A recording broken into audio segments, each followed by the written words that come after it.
Well, in Pennsylvania, Memorial Day weekend is the unofficial kickoff to the summer boating season, and this week marks National Safe Boating Week. As many of us head out on kayaks, motorboats, and jet skis this summer, we need to keep in mind basic safety steps before adventuring out on the water. Adam Spangler is a boating safety education specialist with the PA Fish and Boat Commission, and he joins me now. And by the way, I am dressed for the occasion now. I am safe, right? Ready to go. Yep, the number one thing you want to make sure you have is that life jacket. Perfect. So you guys have helped me out with that. Now, we're going to go over some basic safety steps here. So you said it, the first step is a life jacket, but let's talk about what that means and how we want to fit these. Yep, so you want to make sure you have a life jacket that you feel comfortable wearing. This one I have on is an inflatable one. If you happen to fall into the water, it'll automatically inflate, bring it to the top. It's great for if you're on a motorboat, you want something that's not so bulky. Right. Another types of life jackets for paddling, with lots of movement around. A paddling vest is a great thing to have, and having a whistle along and making sure they're U.S. Coast Guard approved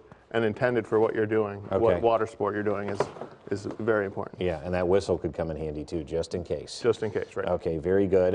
Next, never boat while under the influence. Seems obvious, but you know, it's a big party weekend too. Right, Yep. So with Memorial Day, there's lots of picnics and parties. Yep. Just like driving a car, it's the same thing for operating a boat. So if you're operating that motorboat and you're impaired, the consequences are the same for operating a motor vehicle under the influence as well. Yeah, absolutely. You've got to be careful, and we want everybody to be safe. So folks should always remember to file a float plan. What is that? Why is that important? So we want everyone to have fun when you're going out there, but we want you to make sure someone knows where you're going, how long you're going to be there, and when you're planning on coming back. So that float plan will list the areas where you're going to be boating, where you're going to park your car, who you're with, and a description of your boat, like the color. He was in a blue kayak, and he was supposed to be back, and he's not back, so someone can let someone know if you don't return when you're supposed to. Tell your friends, tell your family, make sure plenty of people know. Yes, someone that you can trust. Okay, very good. Now, check the weather forecast. I know something about that. Today may not be a good day for boating, but the rest of the weekend looks good. Yeah, so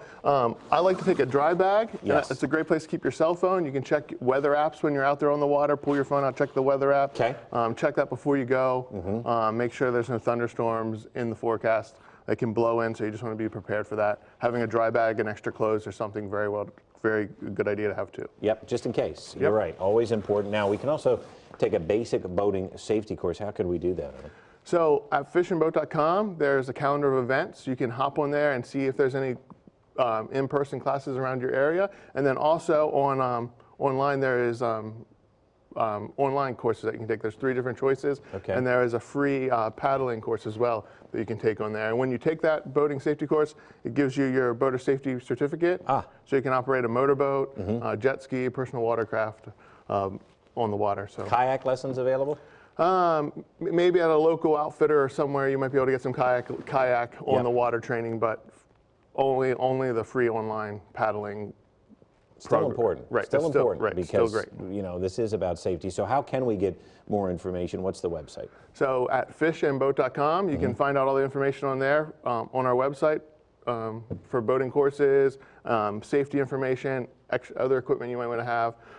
If you want a launch permit or registration for your boat, if you're using state accesses, you need to have that as well. So it's just a great place to check out all the information there. Yeah, a lot there. Great tips, of course. So we want everybody to have a great weekend and be safe. Yep, we want everyone to be safe. And remember, this is an activity that you can do for forever. This is a youth kayak here, so young people, adults, it's an activity for everybody. Whole family. All right. Whole family. Thank you so much for being with us. We appreciate it. Yep, thank you.